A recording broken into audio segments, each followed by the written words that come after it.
দ্বিতীয় স্ত্রী, তার প্রথম পক্ষ উপরে আমি আসছি।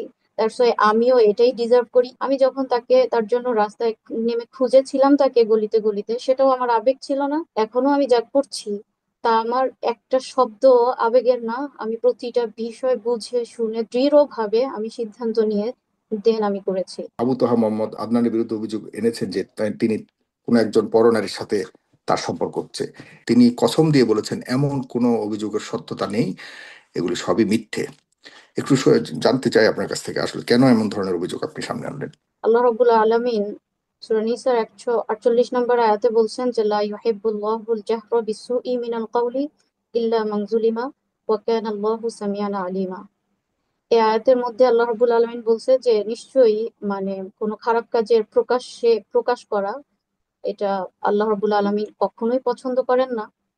কিন্তু যার উপরে জুলুম করা হয়েছে সে ব্যতীত, তার মানে বোঝানো হচ্ছে এটা সে করতে পারে।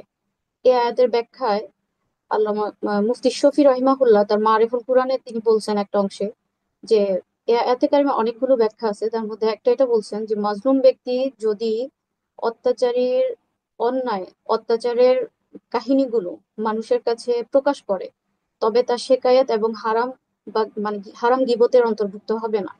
এটা মাজলুম ব্যক্তি যদি শেকায়েত করে, শেকায়ত প্রকাশ্যে করে, এটা হারাম গীবতের অন্তর্ভুক্ত হবে না। আর এটা ওই যে মুসলমান ভাইয়ের দোষ ত্রুটি গোপন করার এই আওতায় পড়বে না। তিনি এটা বলছেন, এটা তার ফতোয়া মুফতি শফি রহিমাহুল্লাহ। এবং তিনি বলছেন যে কারণ জালেম নিজেই মাজলুমকে অভিযোগ করার জন্য এখানে সুযোগ করে দিয়েছে এবং বাধ্য করেছে। তো এ ব্যাপারে আমার বোনেরা আপনারা নিশ্চিত থাকতে পারেন, শতভাগ নিশ্চিত থাকতে পারেন, আমার সবরের বিচ্যুতির কোনো প্রশ্নই আসে না। আমি যা করছি বিষয়গুলো আবেগের বশেও না। কেউ কেউ হয়তো আবেগ বলছেন, আমি যখন তাকে তার জন্য রাস্তায় নেমে খুঁজেছিলাম তাকে গলিতে গলিতে, সেটাও আমার আবেগ ছিল না। আমি যা করি আমি বুঝে করেছি, আমি জানি। ইভেন বিশেষ করে আমার এখন দুইটা বেবি, আমার গোছানো সংসার, এখনো আমি যা করছি তা আমার একটা শব্দ আবেগের না। আমি প্রতিটা বিষয় বুঝে শুনে দৃঢ়ভাবে আমি সিদ্ধান্ত নিয়ে দেন আমি করেছি এবং করছি। যে বিষয়টা নিয়ে এখন প্রশ্ন, যে আমি সে সে আমার বলুন। পোশাক, আমাকে আমাকে আমাকে এভাবে বলা হচ্ছে, বা সে এখন এটা একটা তার নিরাপদ নিরাপদ একটা অবস্থানের জন্য বা মানুষের সিম্প্যাথি, বিশেষ করে আলেম সমাজের সিম্প্যাথি, সে তার দিকে ফোকাস করানোর জন্য, সিম্প্যাথি নেয়ার জন্য সে এটা বলতেছে পোশাক কিভাবে তার উপরে মানে তার পোশাক খুলে ফেলা, কারণ আমি তার পোশাক। আমি এটার অ্যান্সার দিব। তার আগে আমাকে একটু ক্লিয়ার করতে হবে যে আমার তার সাথে বিয়ে হলো কেন, কিভাবে। কারণ হচ্ছে সাধারণের প্রশ্ন এটা, বা তাদের আক্ষেপ বা ক্ষোভ, ক্ষোভ আমার উপরে এটা, যে তারা বলে থাকে আমি দ্বিতীয় পক্ষ বা আমি দ্বিতীয় স্ত্রী, তার প্রথম পক্ষ উপরে আমি আসছি, দ্যাটস ওয়াই আমিও এটাই ডিজার্ভ করি, ইত্যাদি ইত্যাদি এরকম বলে থাকে। তো এখন এই ঘটনাটা একটু আপনার ক্লিয়ার বুঝতে হবে। আমাকে যখন তিনি বিয়ে করেন, আমি তখন একটা মাদ্রাসা নিজে প্রতিষ্ঠা করেছি। এবং কথা প্রসঙ্গে যদি আসে আমি সেই হিস্ট্রি আপনাদের সামনে টেনে আনবো ইনশাল্লাহ। তো তখন তার স্ত্রী নিজে আমাকে বিয়ে করানোর জন্য উদ্যোগ নেয়। এবং এই জনাব আদনান সাহেবের আম, তিনি সবসময়ই বিয়ে করার জন্য প্রতিটা প্রতিষ্ঠানে বলে রাখতেন, তারই সুবাদে আমার কাছেও এই প্রস্তাবটা আসা। ইভেন আমি আপনাদেরকে নাম মেনশন করি, হচ্ছে এটা রংপুরের দিকে একটা এরিয়াতে, আমার জায়গাটার নাম এক্স্যাক্টলি মনে নেই। ওখানে ফিরোজ অথবা ফিরোজ ভাই বা মনোয়ার, মানে এরকম দুইজন, আমার নামটাও তার সাথে গুম হয়েছিল যে লোকটা, ফিরোজ অথবা মনোয়ার, দুইজনের একজনের রংপুরে একটা মাদ্রাসা আছে। সে ওই মাদ্রাসা, ওই লোকটাও যদি এখন সত্য বলে, মিথ্যা বললে তো আমার তো এখন কিছু করার নেই। ওই লোকটাকেও সে ইভেন বলে রেখেছিল বিয়ে করার জন্য। তো সে একটা প্রমাণ, আমার জাস্ট নাম মনে আছে বলে আমি এরকম বলতেছি। এটা তার নিজস্ব স্বীকারোক্তি যে সবাইকে সে বলছে যে সে বিয়ে করার জন্য, বিয়ের জন্য পাত্রী খুঁজে সব জায়গায় সবার কাছে। সেই সুবাদেই আমার কাছেও প্রস্তাবটা আসা। তখন স্বাভাবিকভাবে আমাদের পক্ষ থেকে ইনভেস্টিগেট করা, বা তার স্ত্রীর মাধ্যমে সে যোগাযোগ করে, তার প্রথম পক্ষের মাধ্যমে যোগাযোগ করে।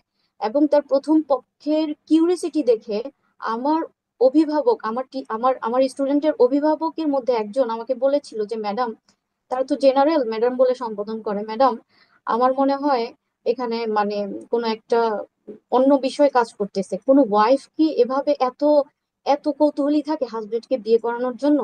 আমার মনে, এবং আমি এখানে আরেকটা বিষয় বলি, আমি যখন তাকে বিয়ে করি তখন তার পারিবারিক ফিনান্সিয়াল অবস্থা, তার পরিবারে 1,000 টাকাও তাদের কাছে অনেক। আমি যখন তাকে বিয়ে করি ফিনান্সিয়ালি তার কাছে 1,000 টাকা অনেক কিছু।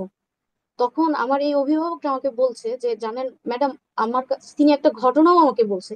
ও ঘটনা বলার দরকার নেই, আপনারাও এসব ঘটনার হয়তো অনেক সাক্ষী, যে একজন নারী কি করছে, তার হাজবেন্ডকে এরকম বিয়ে করাইছে, প্রতিষ্ঠিত মেয়ে দেখে বিয়ে করায়, টাকা পয়সা আছে এরকম দেখে বিয়ে করায়। কারণ হচ্ছে মানে তাদের ভেতরে একটা লোভ কাজ করে। ম্যাডাম এটা আবার সে ফাঁদ না তো, আমাকে এরকম বলছে। আমি বলি আচ্ছা না থাক, এরকম না, বাদ দেন। তো সে এরকম করে আমাকে বিয়ে করায়। এবং 10 নম্বর যে কাজী অফিসে আমার বিয়ে হয়েছে, ওখানে ওই কাজী অফিসের সাথে সরাসরি তার প্রথম পক্ষ কিন্তু কথাও বলেছে। আদারওয়াইজ বিয়েটা এত তো সহজ না। কারণ অলরেডি আমার পাস্ট আছে। আমি বিরাট মাপের প্রচন্ড যন্ত্রণায় জর্জরিত একটা মানুষ।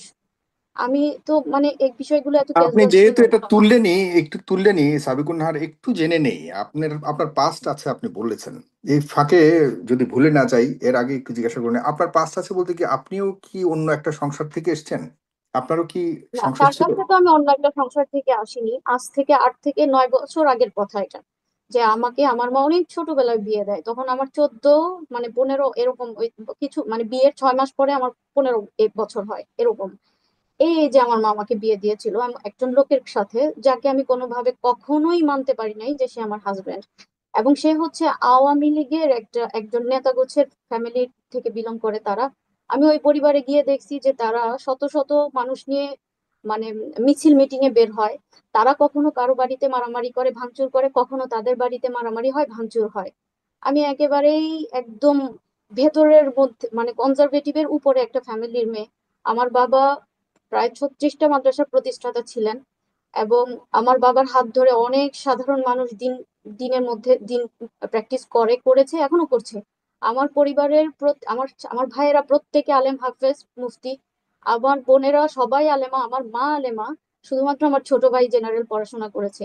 এমন একটা ফ্যামিলি থেকে আমার বাবা মারা যাওয়ার পর আমার মা এটা একটা ভুল করে, যে সে এতটুকুও দেখে নাই যে তারা ইসলাম জানে কিনা, লা ইলাহা ইল্লাল্লাহ কালিমাটা পর্যন্ত জানে কিনা, এতটুকুও দেখে নাই। সে আর কি হয়তো বা এরকম ভাবছে যে মানে তাদের বাড়ি আছে, যেটা সাধারণত আমাদের সমাজে দেখা হয় এরকম। তা আমি তখন তাহলে বিয়েতে রাজি হয়েছেন কেন, এটা একটা প্রশ্ন আসে। আমি তখন বলছি যে আমার মা যেহেতু রাজি, আমার মাকে দেখতাম খুশি, আমার বড় বোন খুশি, তারা চাচ্ছে আমি এই এই যে একটা মেয়ে আমার কতটুকু বুঝ থাকতে পারে। আজকে তো তারা চাইলেই আমাকে তাদের কোনো সিদ্ধান্ত আমার উপরে চাপিয়ে দিতে পারবে না। আমার তখন বুঝ ছিল না, আমি শুধু দেখছি যে ওদের খুশি, তোমরা খুশি, মা খুশি, জানে আমি জানি ভাবে ট্রিট করছে। আমি তো তোমাকে কলিজা থেকে মেনে নিছি, আমি তো তোমাকে কলিজা থেকে তোমাকে আমি, তুমি আমার আমার পুরো দুনিয়া। আমি কেমনে পারি, আমি কিভাবে পারবো, আমি কেন ডিল করব, তুমি করো যা ইচ্ছা, যেখানে যার সাথে ইচ্ছা থাকো, আমি কেমনে পারবো। অনেক বলছি কিন্তু সে আমাকে পেইন পেইন পেইন পেইন দিতেই আছে, দিতেই আছে। পোশাক, আজকে পোশাকের প্রশ্ন কেন আসে, বিয়েটা আমার বিয়ের শুরুর দিকে, যে সে আমাকে ছাড়া থাকতে পারবে না, সে আমাকে ছাড়া থাকতে পারে না। তার প্রথম পক্ষে তাকে ভালো লাগে না, একদম সারাসারি কথা বলছে, তাকে তার ভালো লাগে না, সে আমাকে ছাড়া থাকতে পারবে না, তার ভালো লাগে না। যেভাবেই হোক মাদ্রাসা অন্য কাউকে যেভাবেই হোক বোঝায় দিয়ে হলেও আমাকে রংপুরে থাকতে হবে। তো ট্রায়াল স্বরূপ আমি একটা আমার বিয়ের প্রথম যেই ঈদুল ফিতর আমি সেটা রংপুরে করি। তো ওই সময়টাতেই আগে পরে একটা সময়ে তার প্রথম পক্ষের দ্বিতীয় বেবিটা হয়েছিল। তো ওই এই জিনিসটা আমার একটু খারাপ লাগছে, মানে একটা জিনিস মা না ওকে মেনে নিছি, সরাসরি দেখা আর একটু কষ্ট লাগার বিষয়। আমার খারাপ লাগছে, আমি তবু আমার সে খারাপ লাগা আমি প্রকাশ করি না। আমি শুধু বলছি কি আমার মনে হয় রংপুরে থাকতে কষ্ট হবে, আমি ঢাকা থাকতে চাই, আমি থাকবো না, আমি বাসায় যাব, আমার ভালো লাগতেছে না এখানে। মানে আমি এই বিষয়গুলো নিতে পারি না। তারা যেটা চায় এক ঘরের মধ্যে 4টা ওয়াইফ থাকবে, এই রুমে একটা ওই রুমে একটা ওই রুমে একটা ঢুকতে। ওকে এরকম অনেক মেয়ে আছে, তুমি তাদের নিয়ে থাকো, আমাকে আমার জগতে আমার মতো করে আমি থাকি না হয়। তো এখানে আমি তারপর শুধু সিম্পলি তার উপরে কোনো কর্কশ ভাষায় না, তাকে প্রেশার ক্রিয়েট করে না, কারণ আমি ইতিমধ্যে আমার জানা হয়ে গেছে যে মারাত্মক বদমেজাজি সে। আমি তখন সিম্পলি শুধু এতটুকু বলছি যে আমাকে আমি বাসায় যাব, আমার না এখানে ভালো লাগে না, আমি মেবি এখানে মানে এভাবে থাকতে পারবো না। দেন সে আমাকে এমন ভাবে মারধর করে, তার হাতে ফোন ছিল, সেটা ছুঁড়ে মারে আমাকে, মানে আমি যেন একটা বল, আমাকে তুলে তুলে আছাড় দিয়ে বেডের উপরে ফেলে, বেড থেকে নিচে ফেলে, হাতে ফোন ছিল সেটা ছুঁড়ে মারে, আমার চোখটা ফুলে যায়, এভাবে কালো হয়ে যায়, একদম ফুলে এভাবে কালো হয়ে যায়। তো আমি তার মধ্যে কোনো অনুশোচনা আজ অব্দি দেখি নাই, সে যে এত আঘাত করছে আমি বলতেছি, আজ অব্দি আমি কোনোদিন তার মধ্যে কোনো অনুশোচনা দেখিনি। তো আমি চোখ দিয়ে তাকাতে পারছিলাম না। তারপর সে নিজেই শিডিউল করলো রাতের বেলা সে আমাকে ডক্টরের কাছে নিয়ে যাবে। ডক্টরের কাছে গেল, ডক্টরের কাছে না সে মানে আপনাকে পরিচয় মারার দিচ্ছে পর? ডক্টর। হ্যাঁ, ডক্টরটা তার পরিচিত, আমি বুঝতে পারলাম, আমি তো জানি না। ডক্টরকে সে পরিচয় দিচ্ছে আমি নাকি তার কাজিন। আমার তো খারাপ লাগলো যে আশ্চর্য, মানে তুমি গোপন করছো, মানে আমি তার কাজিন, এটা কি ধরনের কথা? তো আমি তারপরেও তার উপরে উচ্চবাচ্য করার আমার শক্তি নাই, আমার সাহস নাই। তো এখন ডক্টর থেকে বের হয়েছে, আমি একটু মনটা খারাপ, কথা বলতেছি না আর কি, চুপ করে আছি। হসপিটাল থেকে বের হয়েছি বাইকে চড়ে, এখন তার কথা যে ঘুরতে যাব, বাইকে সে এখন ঘুরতে যাবে। তা আমি বললাম কি যে আমি চলো বাসায় যাব, আমার ভালো লাগতেছে না, আমার মনটা ভালো লাগতেছে না, বাসায় যাই। এতটুকু বলছি, পরে সে আমাকে ওই অচেনা অজানা একটা শহর, আমি প্রথম গেছি জীবনে, আমাকে সেখানে তার বাইক থেকে নামায় দেয়। বাইক থেকে নামায় দিয়ে সে চলে যায়। আমি, আমার কাছে আমার ব্যাগ ছিল, আমার ব্যাগে তখন মাত্র 1,000 টাকার একটা নোট ছিল, কোনো ভাঙতি টাকাও ছিল না। আমি কি করব, গ্রামের রাস্তা তো, রাত হয়ে গেছে অনেক, প্রায় তখন 11টার মতো হয়ে গেছে, গ্রামের রাস্তা তো তো মানুষজনও নাই, যে আমাকে রাস্তার মধ্যে ফেলে বাইক নিয়ে চলে যায়। আমি আস্তে আস্তে আমি তখন সিদ্ধান্ত নিই, তাহলে আমার কি করতে হবে, আমি বাসায় কিভাবে যাব। ঠিক আছে, হাঁটা শুরু করি। রিক্সাওয়ালা একটাকে পাইছি, জিজ্ঞাসা করি যে আচ্ছা এখানে বাস কাউন্টার কোন জায়গায়, আমার কাছে যে টাকা আছে এটা দিয়ে যে আমি বাসায় আসতে পারবো কিনা এটাও আমি জানি না, আমার জানা নাই। তো সে এরকম সে বলতে পারলাম না। আবার আবার হাঁটতে থাকি, আবার আরেকটা রিক্সাওয়ালার কাছে যোগাযোগ করি, আরেকটা রিক্সাওয়ালাকে জিজ্ঞেস করি, সেও বলতে পারে না। এভাবে আমি না অলিগলিতে হাঁটা শুরু করছি। তারপরে পেছন থেকে দেখলাম সে ছু মেরে আসলো বাইক নিয়ে, এসে আমাকে একদম থাবা দিয়ে বাঘের মতো ধরলো আমার বোরকাটা ধরে। আ- আ- বস, বাইকে বস। আচ্ছা বসলাম। এর মধ্যে তো তার আছেই যা, মানে আমি জীবনেও এরকম দেখি নাই, বেয়াদব, এই অসভ্য, এগুলো বলা শুরু করলো।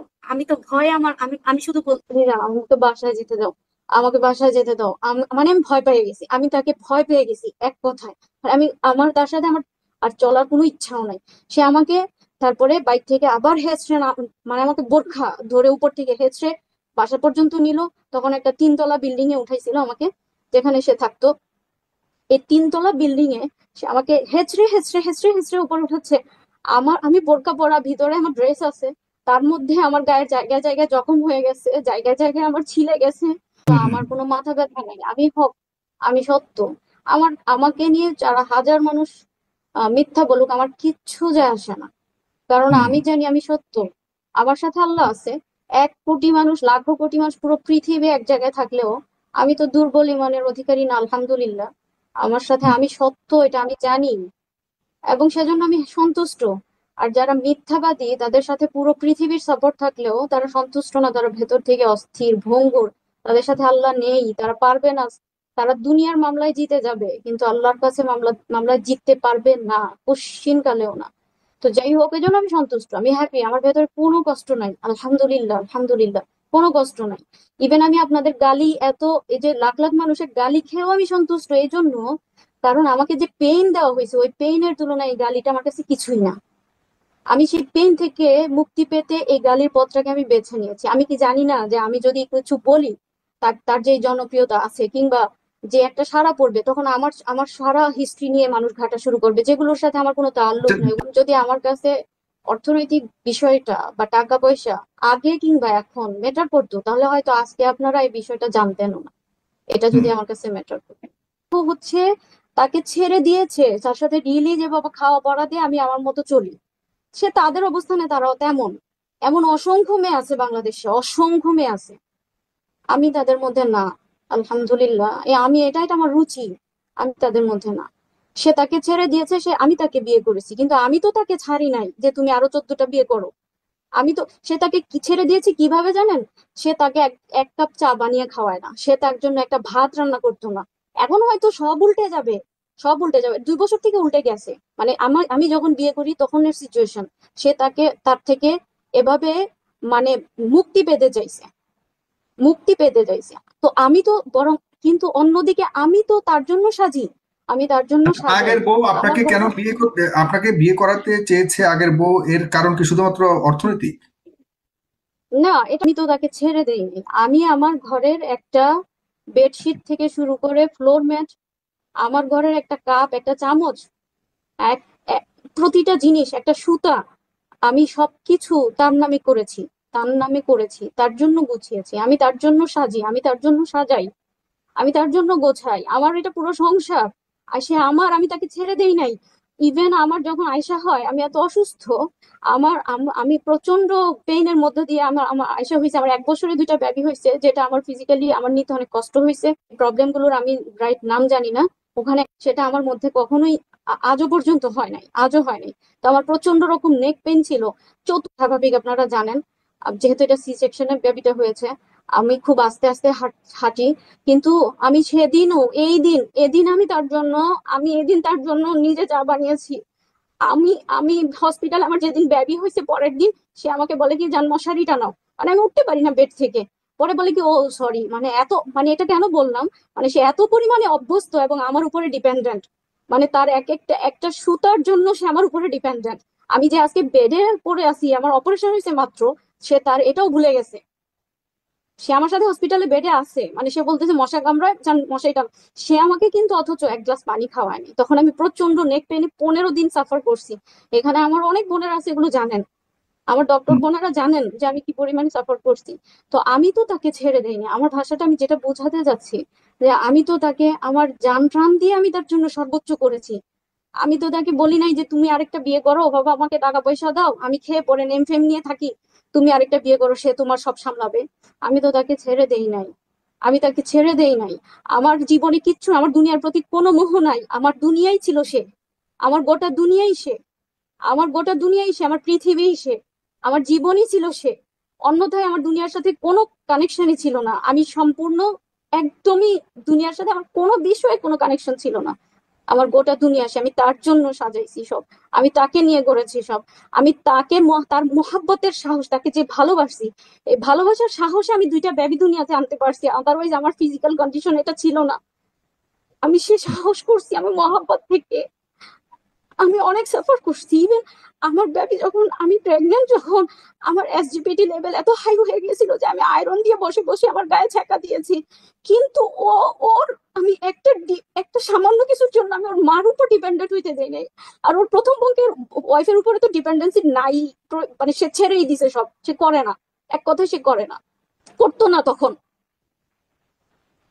আমি তাকে কে, সে, আমি তাকে কোনো অভাব, কোনো কষ্ট, কোনো কিছু, এগুলো মানে সে ছোঁয়াও পায়নি। তো এই, এটা হলো আমার একটা অ্যান্সার, যে সে, আমি কেন তাকে বিয়ে করছি আর এখন সে কেন আরেকজনকে বিয়ে করবে, ওই জায়গায় আমার আমার আপত্তি বা প্রশ্ন। তো বিয়ে করবে, ওকে ঠিক আছে, এটা তো আমি একটু আগেও বললাম যে আমি মেনে নিছি, এটা তো আমি মেনে নিছি। আমি বারবার বলছি তুমি করো, আমাকে কেন ইনভলভ করো, আমার দ্বারা তো এটা পসিবল না। সে হয়তো তোমাকে ওভাবে ট্রিট করছে, ওভাবে জানছে, সে ওভাবে দরজার বাইরের মতো করে মানুষ তোমার সাথে না। আমি তো, আমি তো ফেস করতেছি। আমি তখন তার পায়ে পড়ে যাই, সরি, সরি, ওকে, ওকে, আমি শুধু আমি আমি হাসতেই থাকবো, আমার কোনো খারাপ লাগা নাই, ওকে সরি। তারপরেও সে আমার সাথে যাচ্ছে তাই মারে, যেভাবে ইচ্ছা মারে, ফেলে রাখে, আরেক রুমে গিয়ে বসে থাকে। আমি তো ভয়ে কাঁপতেছি, মানে আমার রাতটা কোনো রকম পার হইলেই সারে, এভাবে আমার রাত পার হয়। তারপর ওই যে আমি নিজে গিয়ে তাকে সরি বলি, আমি উল্টা তাকে পানি খাওয়াই, এভাবে তারপরে আমি তাকে হাত করি, এভাবে আমার পরিস্থিতি স্বাভাবিক করতে হয়। এগুলো একটা প্রথম ঘটনা। 2 নম্বর ঘটনা, তারপর আমার আশা ছিল সে আমাকে একটু কনভিন্স করবে বা এক্সপ্লেন করবে, আমার এজন্য লেট হয়েছে, বা একটু কনভিন্স করবে। আমি তো এমন মেয়ে না যে আমাকে খুব বলতে হবে, কারণ আমি তো ক্ষমায় বিশ্বাসী। আমার কাছে অ্যাটলিস্ট এক্সপ্লেন তো করুক, একটু বলুক, কনভিন্স করুক। আমি একটু মন খারাপ করে বেডের সাইডে গিয়ে বসছি, সে আমাকে এসে এত মারছে, সে আমাকে সারা রাত মারছে, সারা রাত মারছে। আপনারা দেখছেন রিসেন্ট উপদেষ্টা নাহিদকে যেভাবে মারছে, কোমর থেকে একটা দাগ, এটা ভাইরাল হয়েছে, আপনারা সবাই দেখছেন। আমার পুরো কোমর থেকে নিচ অব্দি, এভাবে 2 পায়ের মধ্যে সেভাবে, এভাবে এভাবে জখম করে ফেলছে। সেই জখম, সেই জখম আমি জানি না নাহিদ উপদেশটাকে কি দিয়ে মারছে, সে আমাকে এই জখম করছে এই লেভেলে, লাথি দিয়ে দিয়ে, পা দিয়ে লাথি দিয়ে দিয়ে, সে আমাকে ফুটবলের মতো লাথি দিতে দিতে বেড়ে উঠাইছে, নামাইছে, মারতেই আছে, মারতেই আছে। আমি আমি নিতে পারি না। আমি জানতাম ওকে একটা দুটো চড় দেয় মানুষ, স্বামী স্ত্রীর মধ্যে এগুলো হয়, এভাবে মানে আমার জানা ছিল না। আমাকে এভাবে মারতেই আছে। তারপরে সে এক পর্যায়ে বের হয় বডি আনতে। সে প্রতি কথায় বডি আর ছুরি নিত, সে প্রতি কথায় বডি আর ছুরি নিত, সে বের হয়েছে বডি আনতে। তারপরে আমি ডোর লক করে দিছি, আমি ডোর লক করে দিছি ভয়ে। সে ঢুকে চিন্তা করতে পারে না আমার কেমন লাগে তখন। আমি শুধু একটা দোয়া পড়তেছিলাম, আল্লাহু খায়রুন হাফিজা, আল্লাহ ছাড়া আমাকে আজকে হেফাজত করার কেউ নাই। আমি তার পায়ে পড়ে গেছি যে আমি সরি, আর জীবনে বলবো না, আর জীবনে বলবো না। এগুলো আমার অপরাধ, কারণ আমি এর পরেও আবার এরকম কিছু একটা বলে ফেলতাম। কারণ আমি তো মেয়ে মানুষ, আমার মুখে চলে যান লেট করছো, এটা করলা, আমি খারাপ লাগতেছে এরকম। আমি তখন পায়ে পড়া শুরু করলাম, আমি আর জীবনেও বলবো না। ওকে এক্সপ্লেন করতে বলেন, ওকে কসম করতে বলেন, ও আমাকে ওই দিন মারছিল কেন এই একটা কথার উপরে। ওই দিন আরাফার দিন ছিল, সকালবেলা ওর মার সামনে বলি আমাকে মাফ করো, আমাকে ছাড়ো। আমি দাঁড়াতে পারিনি, আমি সারাদিন শুয়েছিলাম বেডে। আমি 2 দিন আমি হাঁটতে পারি নাই সোজা হয়ে। আরাফার দিন ছিল, পরে সে আমাকে কথা দিছে আরাফার দিনের কসম আমি আর জীবনেও মারবো না, ইত্যাদি ইত্যাদি। এটা গেল দ্বিতীয় কথা। তৃতীয় কথা, আমি বললাম না যতই হোক মেয়েদেরটা আলাদা করো, ছেলেদেরটা আলাদা করো। অন্যথায় এরা যখন একসাথে পড়বে দেখা যাবে ম্যাডামরা তো বড় ম্যাচিউর, বাচ্চারা তো ছোট। যে টিচাররা থাকবে তারা ম্যাচিউর, অফিস মেনটেন করবে তারা ম্যাচিউর। এখানে ছেলে মেয়ে এইভাবে আমি কোনোদিনও, এটা আমাদের সাথে যায় না, তুমি বিতর্কিত হবা, বিশ্বাস করো, এটা করো না। এই কথা এতটুকু বলছি, এতটুকু বলছি। আমার তো তার উপর দিয়ে কথা বলার সাহস শক্তিই নাই। সে এত বড় মানুষ এবং তার এত বদমেজাজি, আমার ভয়। আমি আমি অনেক কিছু জানি, আমি তাকে বোঝাইতে পারি, কিন্তু আমার ভয়, আমি তো কথা বলার শক্তিও পাই না তার সামনে। আমি এভাবে তাকে ঠান্ডা মাথায় সুন্দর করে বলতেছি, সে আমাকে চড় দেওয়া শুরু করলো। আমি আমি একটু বললাম যে কেন ছেলে মেয়ে একসাথে থাকলে তোমার ভালো লাগে, তোমার ভালো লাগবে, এরকম বলছি, সে আমাকে চড় দেওয়া শুরু করলো। চড় তো আর যে যে চড় না, আমার দুইটা গালে সে এক একটা গালে একটা করে 10টা করে চড় দিতে দিতে দুই পাশে গালে এত এত চড় দিল, এই লেভেলে চড় দিল, এত মারলো এত মারলো, আমার গালের ভেতরের অংশগুলো দুই পাশ থেকে কেটে কেটে গেছে। সে বলতেও পারবে না, কারণ সে ফিরেও তাকায় নাই। আমি জানি আমার বোনদের সংসার, আমি দেখছি হাজবেন্ডরা কখনো যদি একটা চড়ও দিছে বা একটা গায়ে হাত তুলছে, ওটার জন্য সারা জীবন অনুতপ্ত থাকছে, কিংবা পরবর্তীতে তারা এত অনুতপ্ত হয়েছে বা বুকে জড়ায় নিছে বা বলছে বা দেখতে চাইছে কি কতটুকু আঘাত পাইছে, একটু তার ট্রিটমেন্টের ব্যবস্থা করছে, এতটুকু করছে, এতটুকু অ্যাটলিস্ট করছে। সে আমাকে এমন ভাবে মানলো, আমার ভেতরের দুইটা পাশের গাল কেটে গেছে, আমি খেতে পারি নাই ওই দিন, যে আমি সারাদিন সে জানলাও না, জিজ্ঞাসাও করে নাই। উল্টো মেরে টেরে সেই আবার উল্টো দিকে ঘুরে শুয়ে থাকলো, মানে দোষটা আমার। অফিস রুমে বসে রইলাম যে আমি আর আর পারবো না। না, ও প্রতি কথা অনর্থক কোনো কারণ ছাড়া আমার সাথে এরকম ঘেউ ঘেউ করে, এত মিসবিহেভ করে, আমি আর নিবো না, আমি আর পারবো না। তারপর সে আমি এক জায়গায় যাওয়ার কথা ছিল, একটু পরেই শিডিউল ছিল, সে নিজে আসছে, গিয়ে গাড়িতে বসে আছে, কারে বসে আছে, সে আরেকজনকে পাঠায় যে আমাকে যেতে বলে। আমি বলি না, আমি যাব না, আমি আর নিব না, আমি এগুলো পেন আর নিব না। সে তারপরে নিজে আসছে অনেকক্ষণ পরে, আমি বলছি আমি কোনোভাবেই যাব না, তারপরে আবার আসছে নিজে, যেতে হবে। তারপর ঠিক আছে ওকে, সে আসছে মাত্রই আমি বলে গেছি, আমি গেলাম। আমার ভেতরে মানে সে বললেই ওকে যে আচ্ছা ঠিক আছে, ভুল হয়ে গেছে, সরি, ভুল হয়ে গেছে। এদিন সে আমাকে এতটুকু বলছে, এদিন সে আমাকে এতটুকু বলছে। আমি আবার রেডি হয়ে তার সাথে গেলাম।